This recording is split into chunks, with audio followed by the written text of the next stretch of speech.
What's up, Doc? Welcome to the Docs Get Money podcast. Are you a badass doctor killing it professionally and has bigger dreams than just clocking in and out of the hospital? Do you want to leave behind a legacy that is as lit as an HBCU homecoming? Want to know how other doctors are getting to the big bag? That's right, making 5, 6, and 7 figures without putting on the white coat? If you answered yes to any of these questions, then you're in the right place. I'm your host, Kimberly, but you can call me Kim or KB. I went from being a burnt out and overwhelmed emergency physician to the founder and CEO of 2 six-figure non-clinical companies and beating burnout along the way. I'm also your business coach, here to help you make money moves to change the world. This podcast isn't just about making money, though. It's about leveling up your life, mindset, and bank account so you can build an empire that's as iconic as Beyonce. You ready?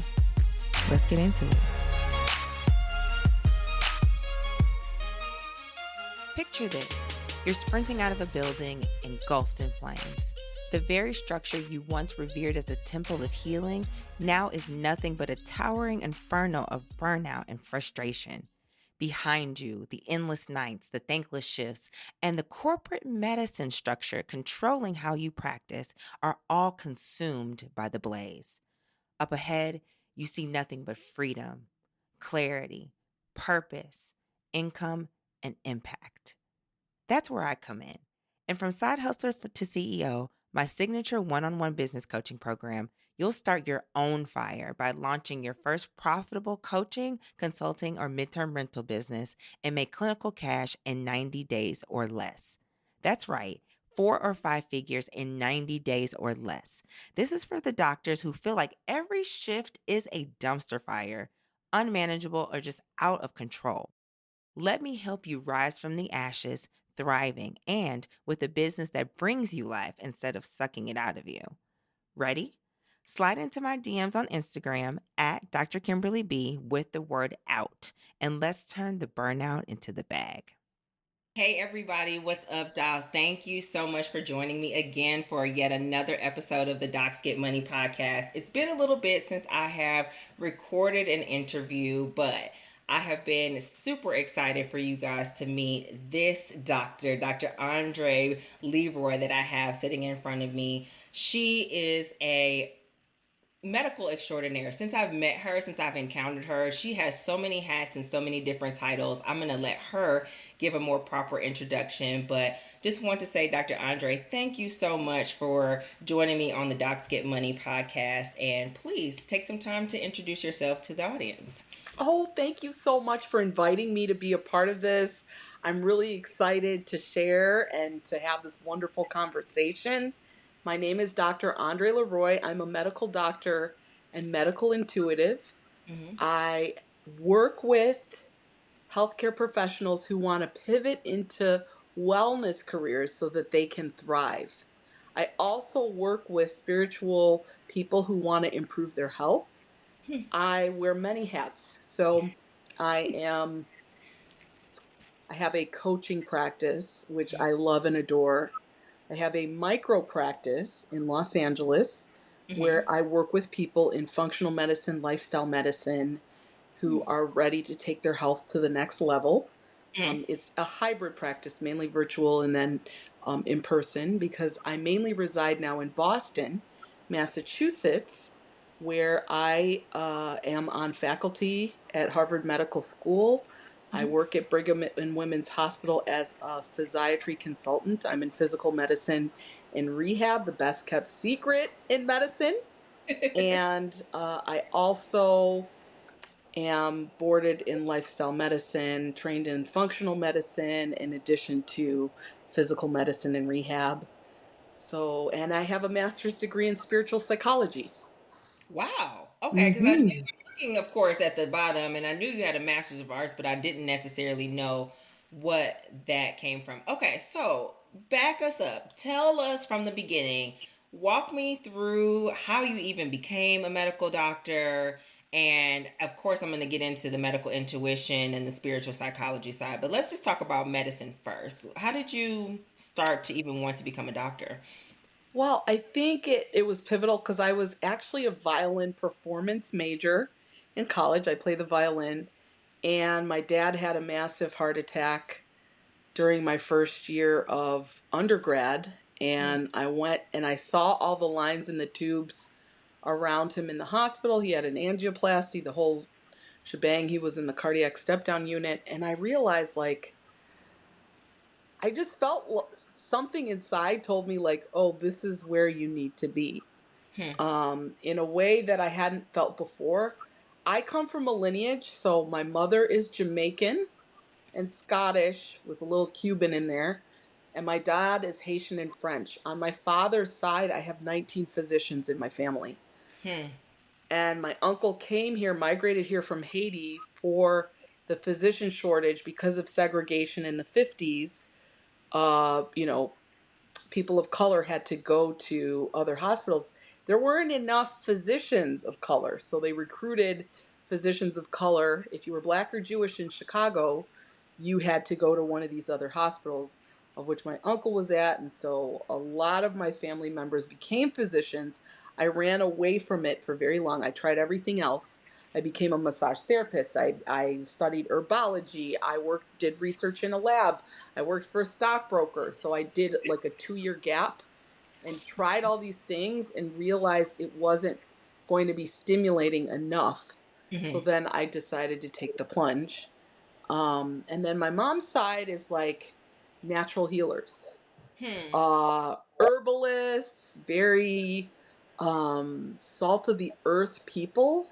Yeah. And so growing up, it never felt like a competition or weird to me to, on one hand, be taking a bush tea or an herb to manage a cough, and then if it progressed even further, we'd go see my cousin Margaret down the street, who was an internist who would help us out. Yeah.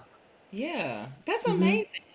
So you decided, you broke down, you said, okay, massage therapy isn't going to do it. Definitely not working on the stock market is going to do it. You decided to go to medical school. What was your journey to actually applying and getting into medical school? Was that easy for you, or how did that all go? Oh Lord, I have a story around that too. So I can't believe I'm saying this, but I had my heart set on staying in Los Angeles. I moved there from after undergrad. I wanted to live the dream and live in California. I got waitlisted at UCLA. I Mm-hmm. got into University of Illinois at Chicago and Southern Illinois, Mm-hmm. but I just was waiting and waiting and waiting for that wait list because I just knew I was going to have a spot at UCLA. Well, it never came, and I could not bring myself to move back to Chicago at that time Mm-hmm. because I was living the dream, going to clubs, 4 or 5 days a week on the Sunset Strip, and like, hobnobbing with everybody. So I chose, Mm-hmm. actually, the choice was made for me because I did not show up to my first day of medical school. Wait, So I, wait. How yes. you finish the first day of medical school? So wait a minute. So you were still holding on to the thought that you were going to get into USCLA, and so you had a spot at U of I. Did you accept the spot? But then you're like, I accepted the spot. They asked me if I wanted to do they had a summer program. I was like, absolutely not. I'm going to enjoy my summer in LA. But I just felt too conflicted. I was like, am I really going to do this?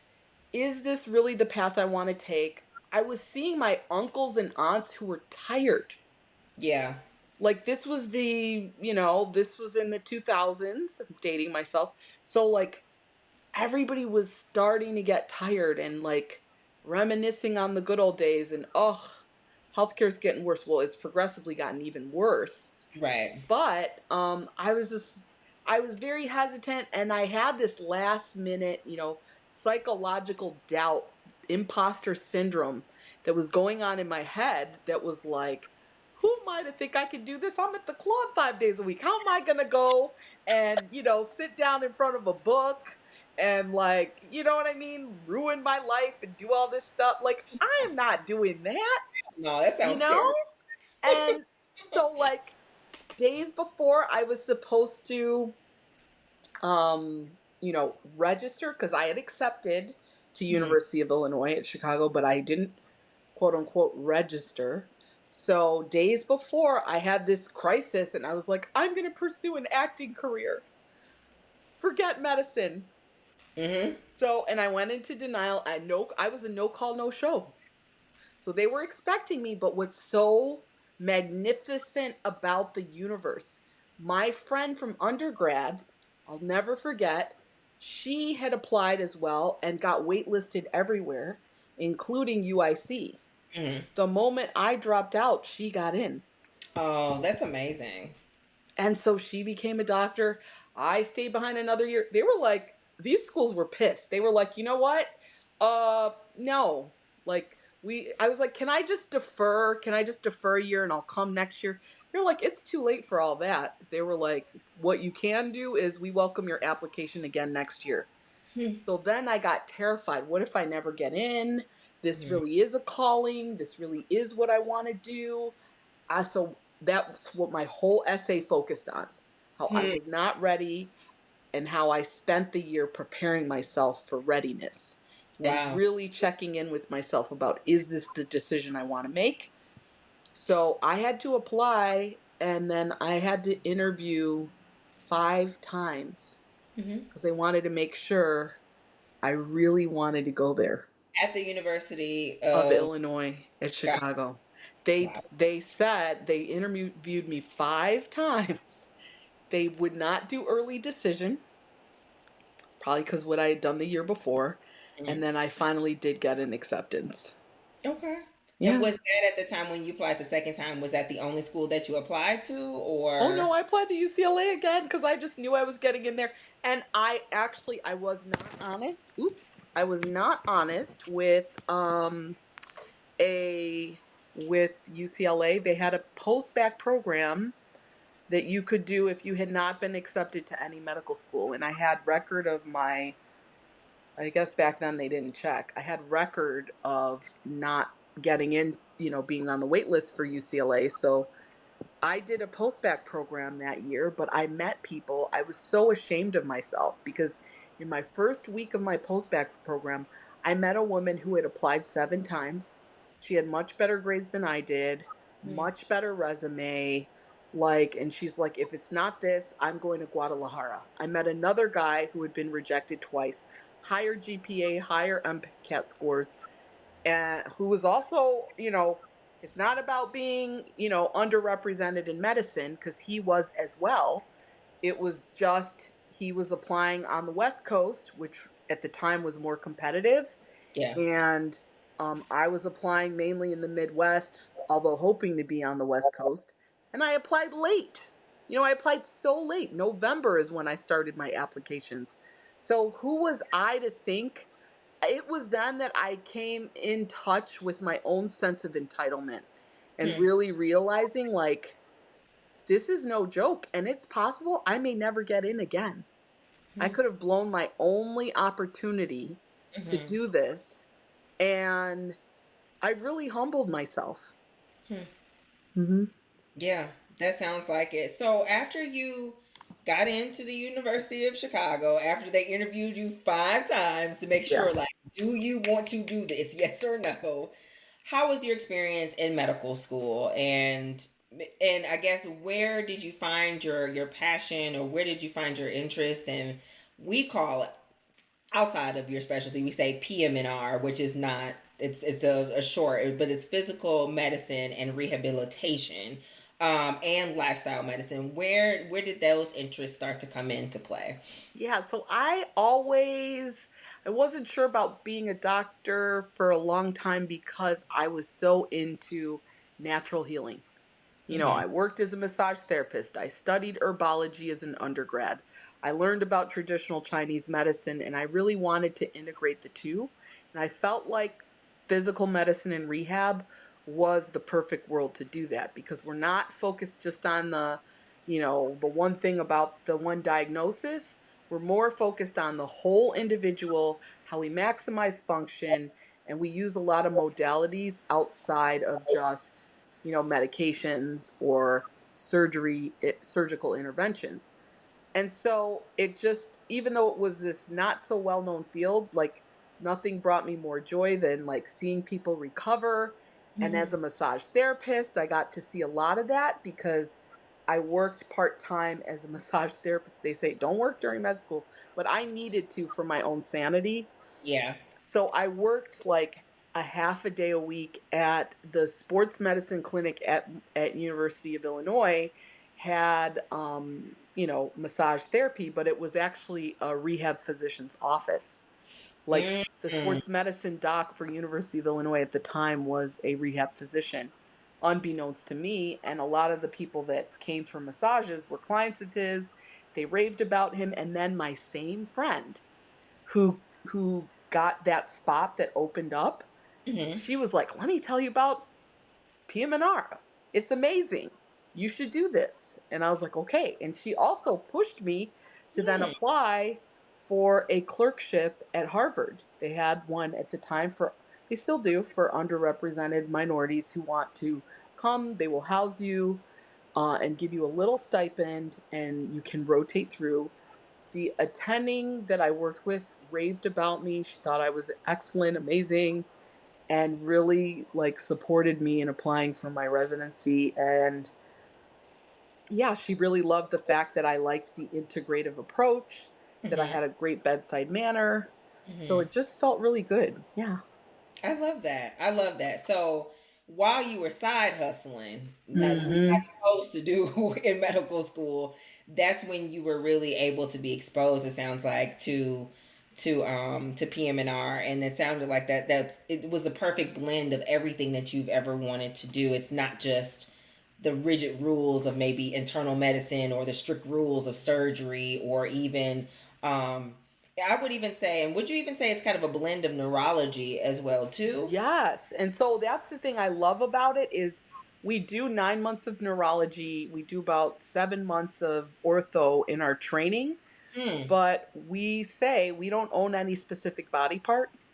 We Mhm. are looking at ways to increase your function, how you move, how you it's a quality of life specialty, not Mhm. only for the practitioner, but for the people who are, going through that situation. And so I was like, this is a no-brainer. This is definitely what I'm gonna do. And I liked the fact that you got a chance to like dip into all these different areas of medicine Mhm. in a way without because I had thought either this or family medicine or psychiatry, but then family medicine, I was in them clinics like, woo, this is just too much. You know what I mean? Like it's Yes, like I you don't get a chance to sit for very long. It's like in and out. And so I was like, that won't work. And then psychiatry, you get the worst of the worst of the worst, although I like learning about the mind and how it influences everything, including our bodies. right. And then I'm more surgical than I think more like a surgeon than an internist because I did a surgical intern year. I loved that. But I Mhm. didn't want that to be my whole life. And I felt like at the time to be a great surgeon, you had to devote your life to surgery and everything else would be after. I can understand that too. Hmm. And I also understand why you say that you like surgical aspects of like working with your hands and procedures because of your massage therapy background, Yeah. and it's like more specifically your holistic or natural healing background from your family as well. I mean, for myself, being from a really, strict Pentecostal background, we definitely believe on laying on hands of people, of course, Yes. healing, and how the touch can be so healing for you. And same thing for me. That's why I'm part of emergency medicine, because I was like, I love doing the procedures. I love being able to actually go in and touch and fix. And Yes. I want the lifestyle of a surgeon. I don't want to stand in a cold OR for hours and hours. I don't want to be on call. I don't want to wake up at 4 or 5 o'clock in the morning to go round on people when I should be asleep. So yeah, Yes. lifestyle is not for That me. was not for me. That was not for me. How So, how did you come then to, okay, so let's backtrack just a little bit more. So you said that that's when you got exposed to PM&R, working in the office, and then you did the mhm. clerkship at Mhm. Harvard. Mhm. And then that took you to residency. Did you apply to any other specialties, or were you just 100% physical medicine? Like that's what I'm gonna I do. was 100% physical medicine and rehab, but I applied to a few combined programs because there's pediatrics PM&R programs. Okay. Um, there were four at the time. I think now there are three where you could get double certified in peds and rehab because there was such a shortage and a need for kids. Yeah. But in the end, I felt like, well, if I really want to end up, like seeing children exclusively, I could do a fellowship. Okay. So I decided that I interviewed at all those programs, but the program at Spalding Harvard Medical School was like my top choice. Yeah. And it's where you match, Yeah. right? Yeah. Okay. So when does the medical intuition come into play? First of all, let's pause on that. Like, what is a medical intuitive anyhow? And when did that come into play? Like I said, more specifically for you. Yeah. Well, I didn't realize I had it all along. So, intuition is basically our ability to know or see something without using logic or reasoning. So it's like you just know. Um, my mom always tells the story. I don't remember the story, but she says when I was 3, she fell down the stairs, passed out at the bottom of the stairs. I put a cold compress on her head, and I called my uncle, who then came over and helped her. And she's like, "How did she know to do that?" And I'm like, "I probably knew how to do that just because From I had watched so many cartoons, Yeah. where they get the lump on the head and you see them put something on it. But I just had a knowing. I noticed in medical school, even as a massage therapist, I would notice with people, they were like, "I didn't tell you that area was sore. How did you know to go there?" I was like, "I don't know. I just know. I can't tell you." And then in medical school, "Oh, what do you think the diagnosis is?" And I would blurt it, Hmm. and they would be like, "Well, how do you know that?"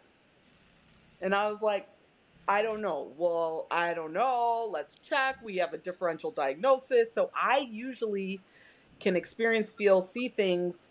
And then what I do is, because I believe that logic is just as important, is I confirm it. Like I'm not going to just rely on my intuition for everything. I may have an intuitive thought about something, and then I confirm it with what I learned in medical school, the testing, the differential diagnosis, and all of that. And I can't tell you to the T what your issue is, but I can say I think this is coming from here. It happened my intern year.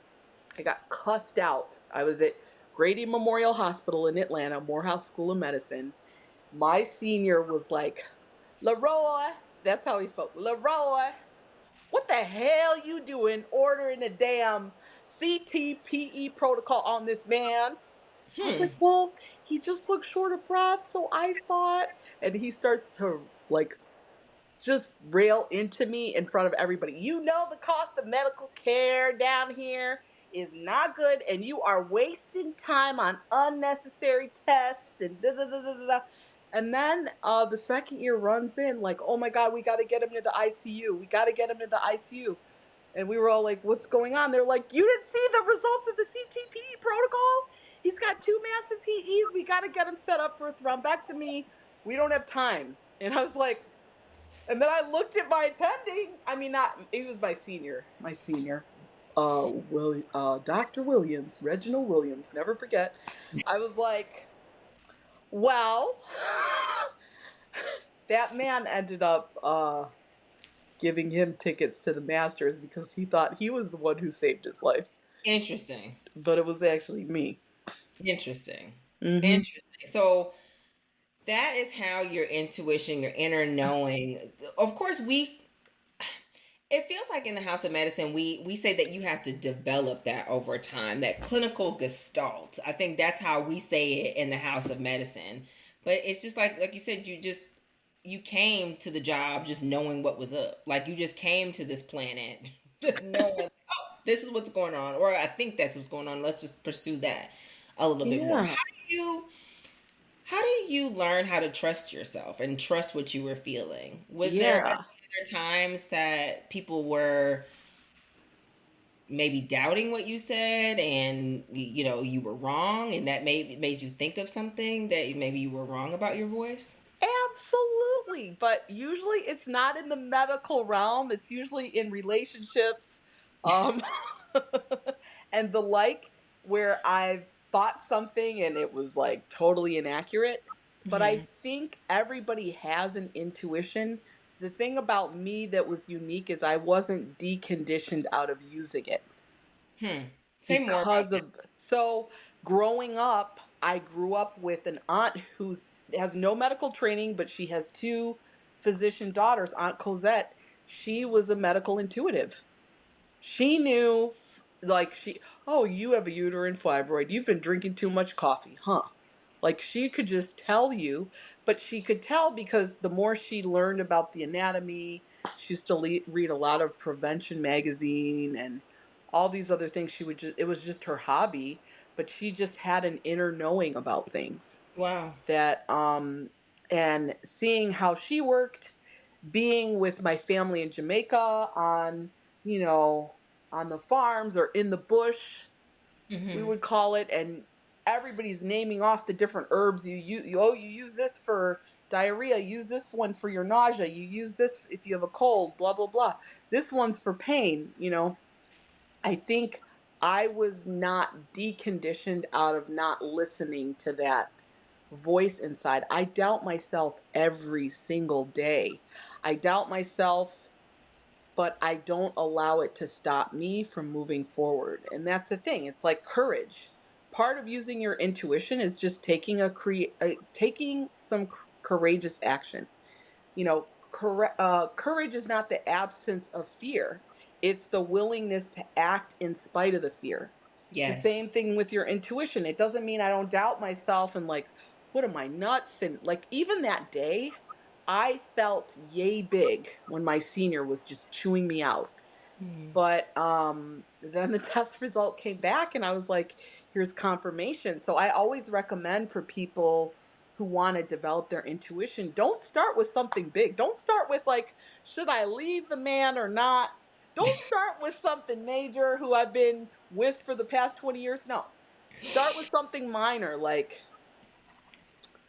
I wonder like where I might eat tonight. I and set an intention. Like my intention is to have a nourishing, comforting meal. And then see what comes up. My intention is to just look at this person and listen in and feel into whatever's happening with them. See what comes up. You do it like it's a game. And then you start to explore one thing after another. And with each confirmation, your intuition grows. But it's not because it's necessarily growing, it's just you're releasing all of the barriers to allowing it to be fully expressed. Yeah. Hmm. Okay, Docs, let me pause right there because she just dropped like a huge gem. She has taught you how to start trusting your own intuition, how to listen to your own voice, how to baby step this. Tell me, Andre, how do you feel that your intuition has helped you outside of your clinical practice and what you do, as far as your coaching and your practice is concerned, your lifestyle medicine practice and outside? How do you think intuition has helped you in entrepreneurship more Oh specifically? my gosh, it has been my saving grace. And without it, you will sink because my friend says it best. Um, Entrepreneurship is like building a plane while you're flying it. You have a zillion things that you need to get done and the plane is going down. It's about to go down, and you gotta attach that one wing to get it going in this direction, and then the other in that direction. Got to hire a pilot, but you don't know how to hire people. Like there's just so much going on that if Mhm. you don't use your intuition, you will exhaust yourself. So what intuition has done for me, it's a being, not a doing. Hmm. It's a Logic requires a lot of brain power, a lot of effort, a lot of energy. Intuition requires silence, just a tuning in and like, let me wait until I hear or let me ask the universe, God, the Holy Spirit, whoever whatever affiliation you may have, like to give me a sign in a way that's clear. Show me in a way that's clear what I'm supposed to know about this. Show me in a way that's clear what I'm supposed to know about that, you know, and watch what happens. But if you're so busy doing, and judging, and thinking, there's no room. Yeah. Yeah. And I think that that's part of the things that I have learned more so from being a coach and being not just an entrepreneur, but that you do need time to sit and to listen and to think. And to more specifically, not to think, but to feel. And like I love that you said and just be sometimes. Just to sit in the silence and wait to see what comes to me. I understand now why so many powerful millionaires and billionaires start their mornings out with just meditation for an hour of just sitting there and just listening to, or just emptying out their mind and just being with the universe, because of so many different downloads. And I'm sure that you get understandings, revelations, when you're not just being inundated by the messages. And like you said, you're trying to build a plane at the same time that you're flying it as well too.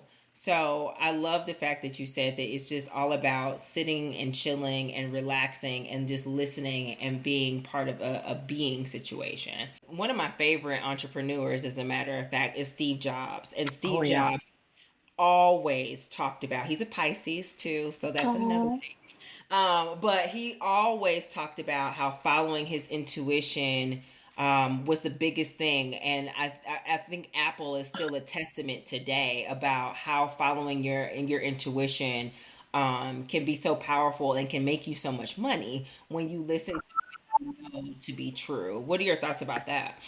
Yeah, so one thing I can say about intuition, as especially as it relates to Steve Jobs, is his your path may not be linear, you know, but the journey is what was meant for you. And there's so much less effort that you have to put forth when you utilize your intuition. Say more about that part. What do you mean there's less effort? So logic requires a lot of thinking, a lot of reasoning, a lot of weighing the pluses and minuses, and when you are an entrepreneur, you are building the plane while flying it. You have all sorts of things to accomplish and tasks to get done, and being able to sense into what's the priority, what's the direction I'm meant to go in for this, and to ask yourself those questions, sit in the silence, the answers will come. But we have to be in a place of calm to get, because sometimes intuition can be mistaken for anxiety. Sometimes we make these fear-based decisions that lead us in the wrong direction, but if we were to just tune in, it could lead us in a smoother, easier, more direct path. So intuition is a feminine quality. Logical reasoning is a masculine quality. You need both. Both are very important, but I think because societally we've dampened and we've conditioned ourselves out of listening to that voice within, Mm-hmm. we need to be reminded. And that's what I do a lot in my coaching is I help people be reminded. I encourage them to develop their intuition, and I really ask them the tough questions of, okay, there's a limited number of hours in the day. You're limited in what you can do, and you probably have limited seed money to get this going. So, what to your heart makes the most sense Hmm. in moving forward? And usually it's the path, although more scary, it's the path that will bring you more fulfillment and more joy. Wow. That's Hmm. so good. That's really, really powerful.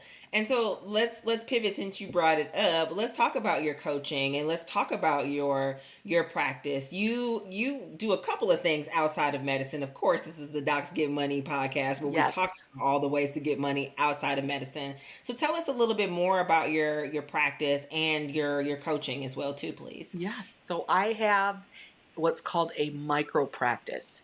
So as a single mother working, this is pre-pandemic, in a hospital system where I was feeling very underappreciated Mhm. and working so many long hours. I was like, if I don't do something now, what's going to give? I realized in order to do something, it usually requires a capital and a big risk. I didn't have the bandwidth to do that because sole provider for my daughter, I needed to find a way to dip my toe in the pool Mhm. without just diving in. And that's where micro practice came up. I learned about it. It's basically you limit your overhead. Some people start with just virtual practices. I started by leasing a space from a chiropractor and acupuncturist, half a day a week. They would refer some of their clients to me. I saw people in functional medicine. My overhead total at that time was about $500 a month. Wow. And I would see people weekly, and I worked all of the kinks out. And some people spend that money just on a pair of shoes, but this was something that led to a very fruitful endeavor that you could scale up or scale down. I got virtual scheduling going, so I didn't have to hire an assistant for that. I have a history of ADHD, so I actually for myself hired a medical assistant and scribe as I became more profitable to help with some of those tasks that I know for myself can really bog me down and keep me like out of the flow of things, so to speak. And Mhm. so it just became this way of doing things that was very different. Mhm. Now, after the pandemic, a lot of people see people virtually.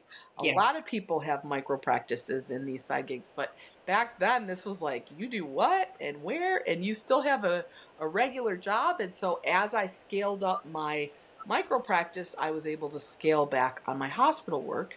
I still enjoy working in the hospital, Mhm. but I realized that doing it full time, it's not for me. Yeah. Yeah. Mhm. Say more about your diagnosis of ADHD. How does that impact you as an entrepreneur? Oh, in every way possible, I say it is the gift. I have to tell myself that on a regular basis because some days it feels like a curse. But one of the beautiful things about this diagnosis is my level of creativity, my level of being able to problem solve, my flow, and one of the gifts of ADHD is having a powerful intuition.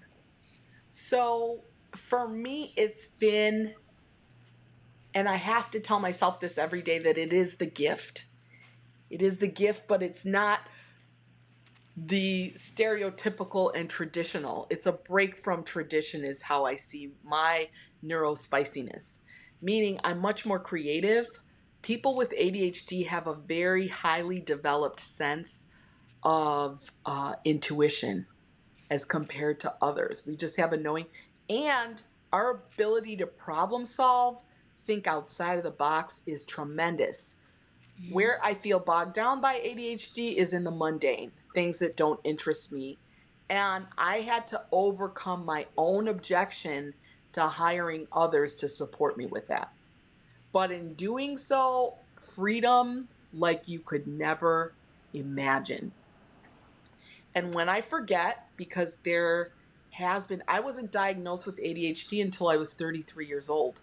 I was in my uh, second year of residency, no, third year of residency, and the psychiatrist was like, well, either you're depressed, you have ADHD, or you need to quit your job. And I was like, no, this person did not tell me I need to quit my job. No, he did not just say that. And no, he did not just say I'm depressed. Although there is a correlation, a lot of people with undertreated or underdiagnosed ADHD do go through bouts of depression. It's common. Why is that? I've read that as well, but I guess from your experience, if you know, why do you think that that is so common? because we're outside the box. We're Hmm. outside of the norm. And society now is still, although the scales are tipping, people, you're going to notice an evolution and creative bursts coming in the future. We still measure our success in such a linear way that neurospiciness doesn't fit into. We don't fit into, oh, I checked every box and dotted every I and crossed every T, Yeah. but we have a creative genius that most could never imagine possible. This is where innovation and entrepreneurship and ADHD all go hand in hand. I agree. Yeah. I agree with that. And I thought I read something somewhere on the internet one day that's saying there's a high level of people, like you said, that have ADHD that are entrepreneurs because we just love to start things and we see things in our brains and it's just like, no, I just need to actually kind of get it out there. And it's that, like you said, that creative drive that we have. It's like, I'm the only one that sees it, but I know how to focus it just enough to actually put it together in the atmosphere. That's probably why so many entrepreneurs do probably have ADHD as well too. Mm-hmm. And Steve Jobs, I don't think he had ADHD, but I think he probably had maybe some OCD tendencies or things like that as well too. I don't remember if he was diagnosed with anything specifically. Do you remember anything about that? I have a suspicion now. My daughter has high functioning or level one autism. I have a suspicion now, on upon reflection, which back then was not really understood, that he may have had some elements of neurodivergence Yeah. because of his rigidity, because of his commitment to excellence and OCD tendencies. He may have been on the spectrum. Albert Einstein on the spectrum. Also Pisces, by the way. Yes, yes, and Elon Musk on the spectrum. So Yeah. yeah. I think that's amazing. One, because of course I'm a Pisces, so I'm gonna shout out every Pisces as well too that I can think of that are successful entrepreneurs. Rihanna as well is a Pisces. Okay, okay. So yes, but all of those things, I love how we're saying honestly, the world may say, okay, you have this diagnosis, and we don't understand you, but it's really such a superpower, and I think you're personally someone that can attest to the superpower that ADHD and intuition that really really is, especially for those who are diagnosed with, like I said, being neurodivergent or neurospicy, or just not anyone that thinks along the linear pathway that the society that we are currently living in, the white male patriarchal, capitalistic society, says that we need to operate in that shape, form, or fashion as well too.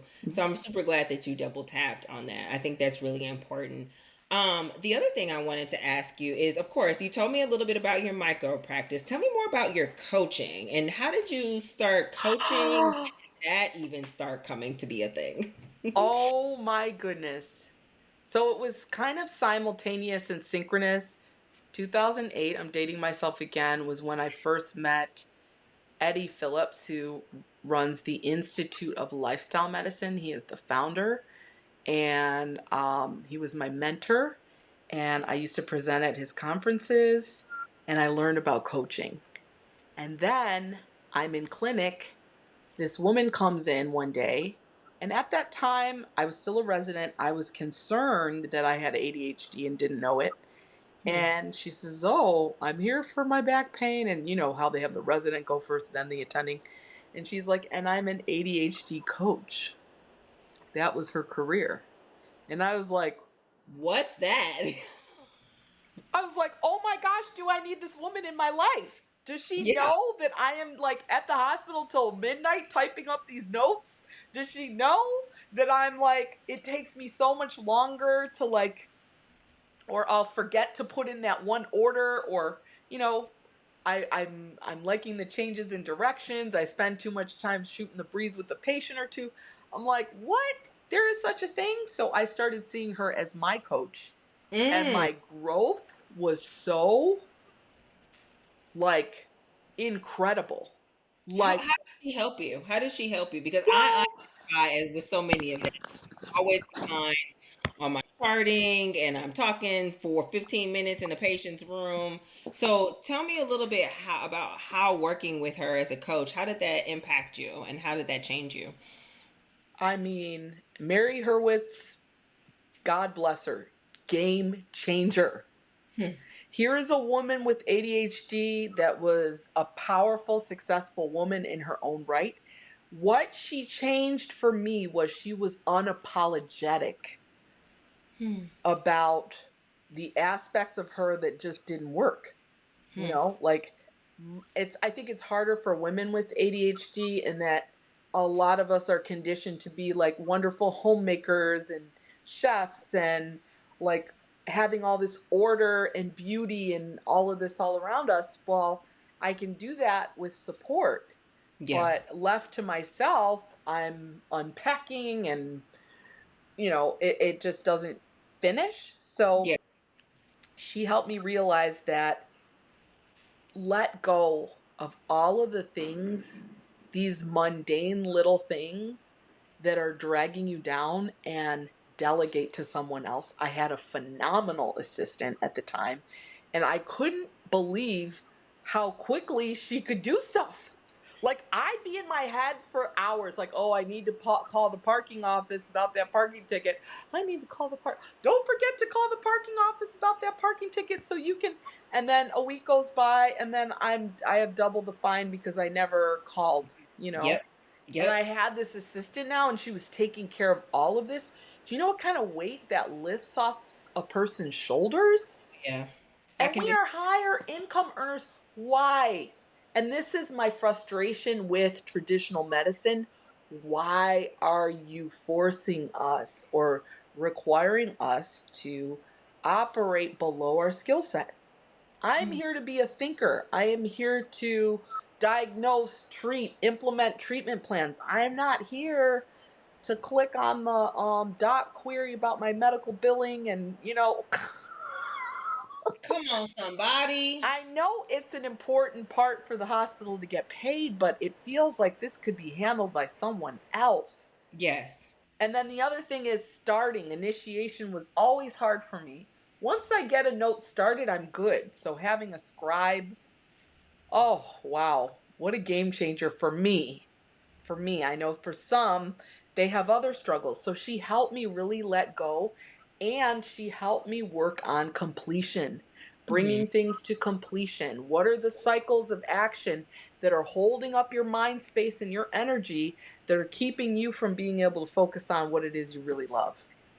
So, Hmm. really being able to find what brings me joy, what Hmm. lights me up Hmm. in within healthcare, and delegate all that other stuff to others.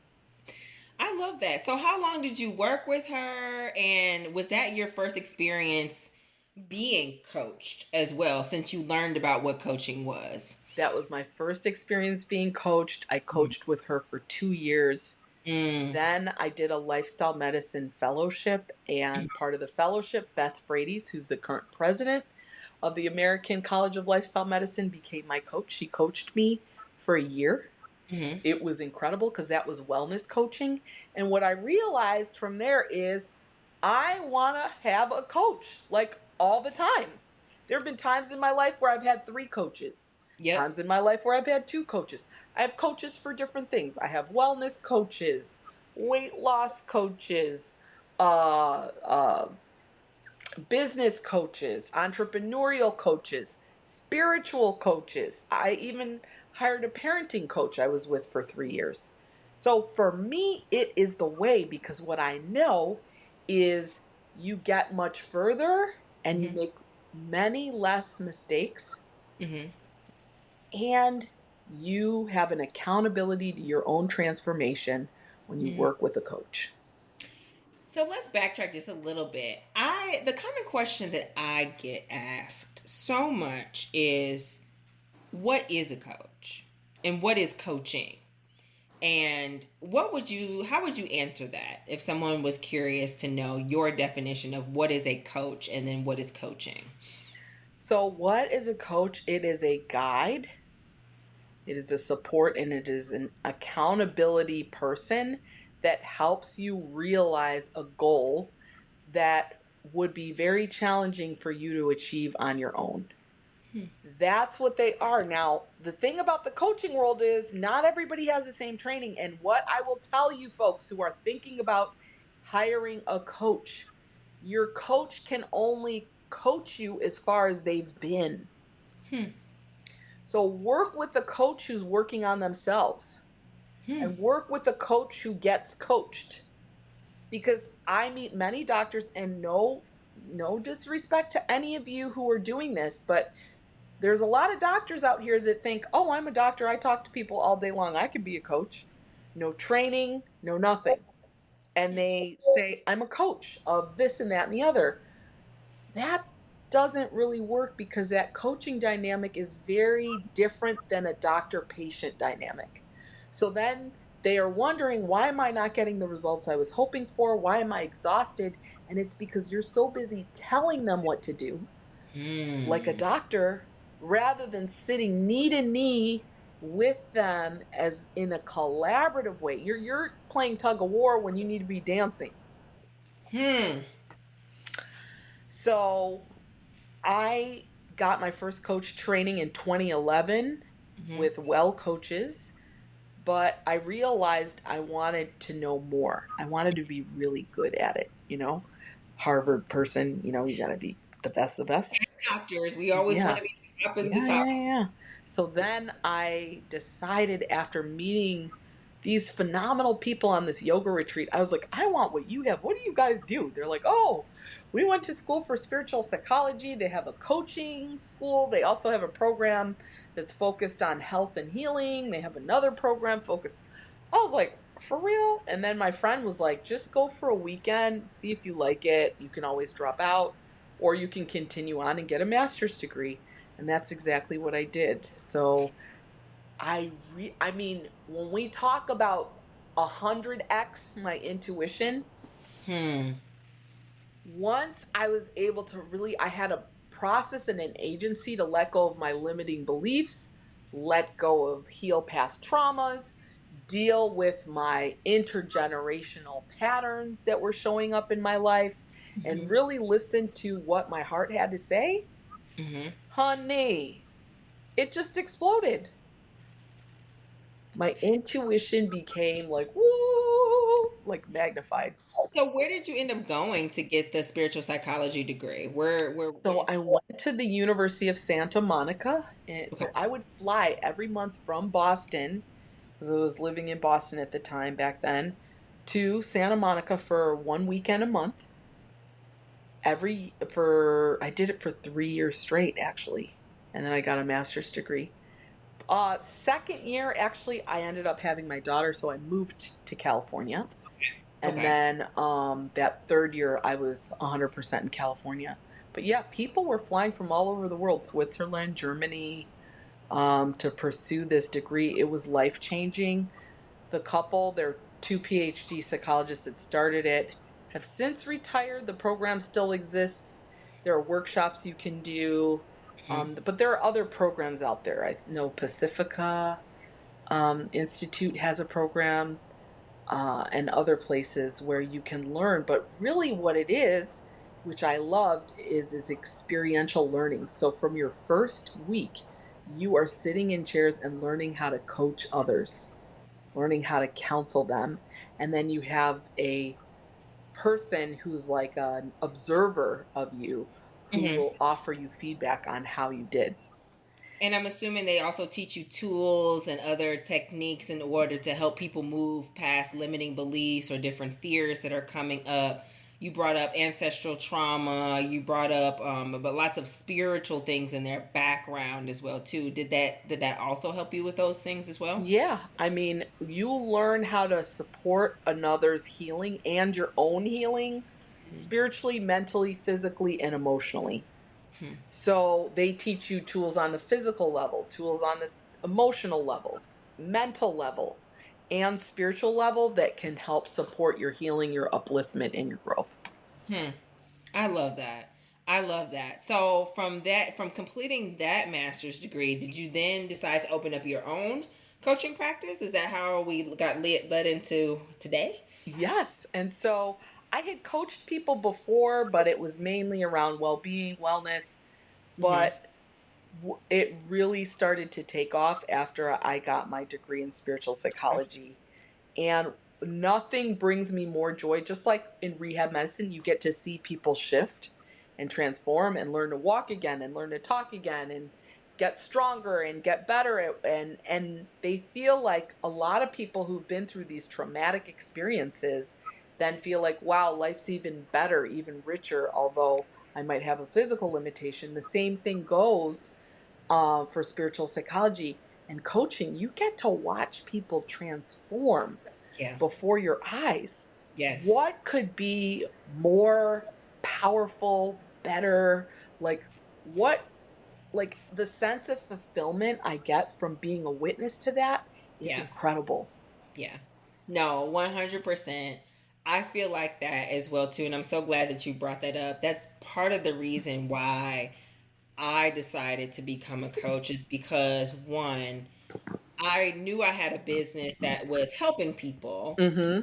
Wanted to with my midterm rentals, providing homes away from homes, but I knew that there was something more and there was something deeper that was happening inside of me as far as creating my own spaces or creating my own lane and the freedom that that gave me. I wanted to be able to help other doctors who were burnt out, tired of the system, all of the things that we're talking about on this podcast episode. I wanted them to be able to feel that because they built that for themselves and they have a way to make money outside of the hospital, not have to feel chained to their degree or just coming to work and just that's all they are. Like we're so Yes. more than just our degrees. We have so many more life experiences than our just degrees, but how we can monetize that. And so I'm so glad you said that as a coach, that's one of the reasons why I love working with my clients. Of course, you're one of my clients now, but it's amazing to see the change and the shift of, maybe it's something in their business that they feel awkward doing. Like I get really nervous on sales calls, or I don't know how to have this sales call. I don't know how to market my business, but able to watch my client as we go step by step and I'm holding their hand and guiding them and to see the transformations that they are able to achieve is what I thought that medicine was going to be for me. Yes.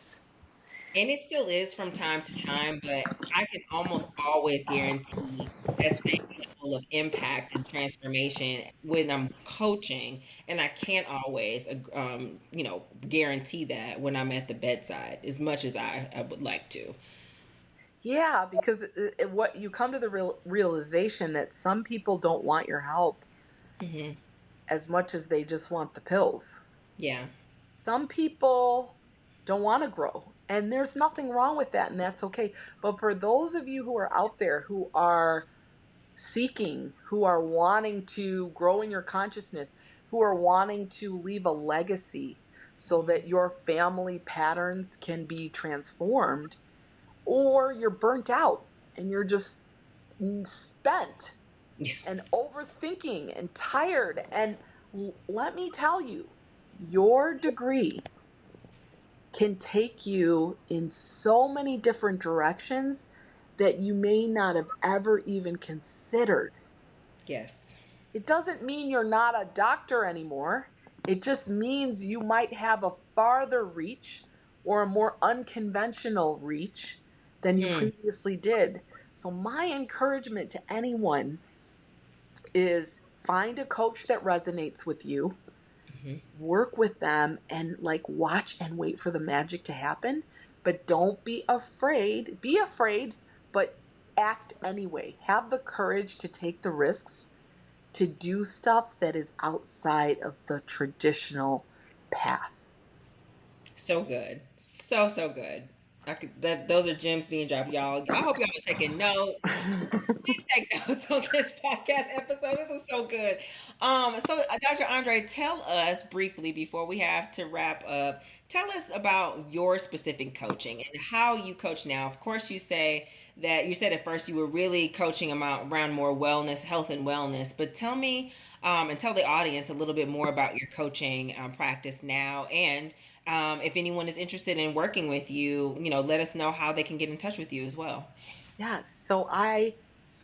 The magic people usually come to you, oh, I want to start a business. I want to have a relationship. I want more money, this, that, and the other. But what I realized over time is it's really the patterns underneath that need healing that allows that to come forward. So I have a burning out to tuning in intuitive coaching practice Mm-hmm. where you come with whatever heartfelt desire, intention that you have, and we work on all sorts of things, ancestral healing. We work on your energy systems of the body.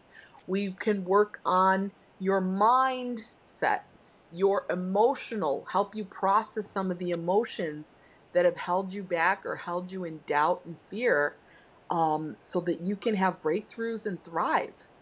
I work with people usually, 6 months to a year. We set these very specific intentions and goals and work towards achieving them through work together to, release the limiting beliefs, accept emotions and feelings. We'll even gestalt sometimes with your feelings, your ancestors, the parts of you, the imposter syndrome. We may have a conversation with the part of you that is really that needs to be heard and has a voice, but Mm-hmm. might be acting up. A lot of inner child work. It all depends on where the intuition leads us, Mm-hmm. but what's on the other side of that is something beyond what you could imagine in terms of fulfillment, Mm-hmm. in terms of reconnection to your heart Mm-hmm. and your essence. I work a lot with the divine masculine and divine feminine. So, Mm-hmm. all of these tools that I've acquired over the years are what we use to support someone in what I call our healing journey together.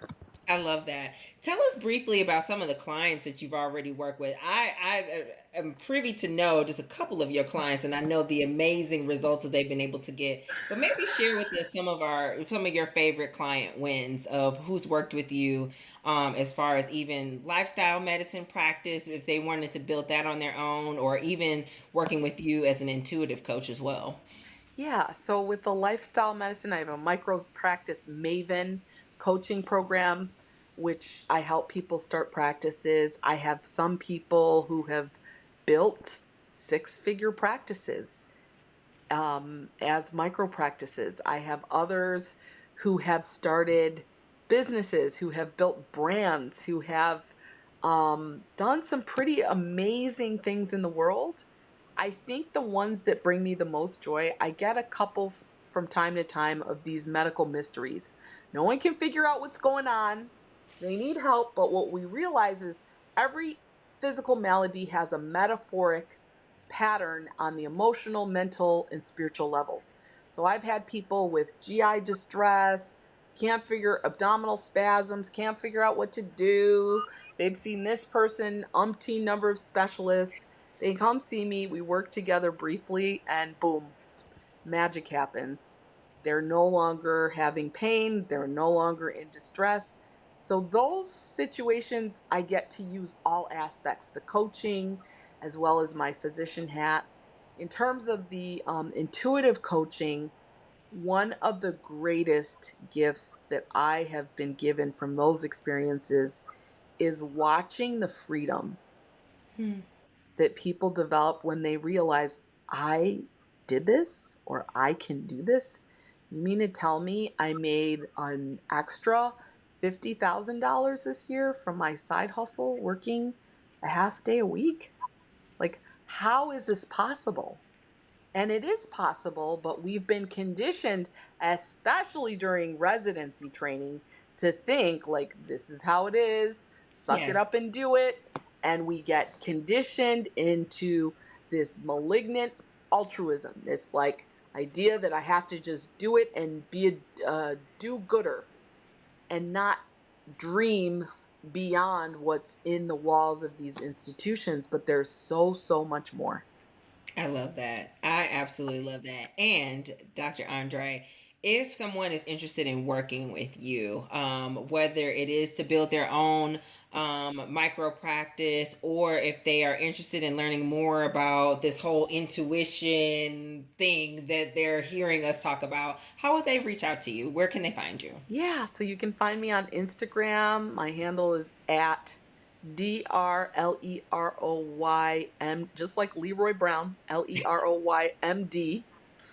I'm on Facebook, Andree LeRoy, or Dr. LeRoy is my professional page. Send me a DM. You can email me, ANDREE, yes, it's with 2 E's, at DRLEROY.com, and my website, www.drleroy.com. Awesome. And we're going to put all of this information in the show notes. So any listeners that are listening, they can go ahead and click the link in the show notes and understand and get where they can find you.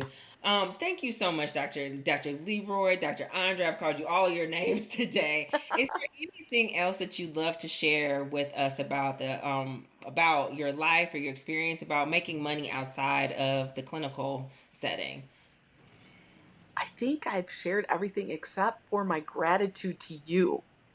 Oh, what? For letting your light shine in this way, for offering up this platform to serve others, because there are I meet so many physicians, especially who are burnt out, tired, underappreciated, overwhelmed, overworked, who don't see the solution. And here it is, you're offering that. How powerful is that? Thank you. And this is all that it exists for, because I just want us to know that there are options. We are not stuck. Like I said before, we're not just MD. We're not just a doctor. We're whole human beings. Yes. I think the system in which we works very hard to have us to forget that. And so I'm so glad that you said at the beginning of the podcast that you were not brainwashed at an early age to forget who you are and to drown out your inner voice. And so I want to help other doctors, more specifically, that are listening to this podcast, and my clients as well too, just to know that they are worth so much more and they can do so much more and they can make so much more money outside of the hospital walls. Yes. Inside as well too. So thank you for being a part of this journey, and thank you so much for being a part of the podcast today. I truly appreciate you.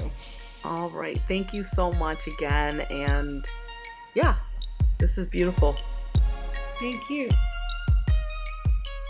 Thank you for listening to the Docs Get Money podcast.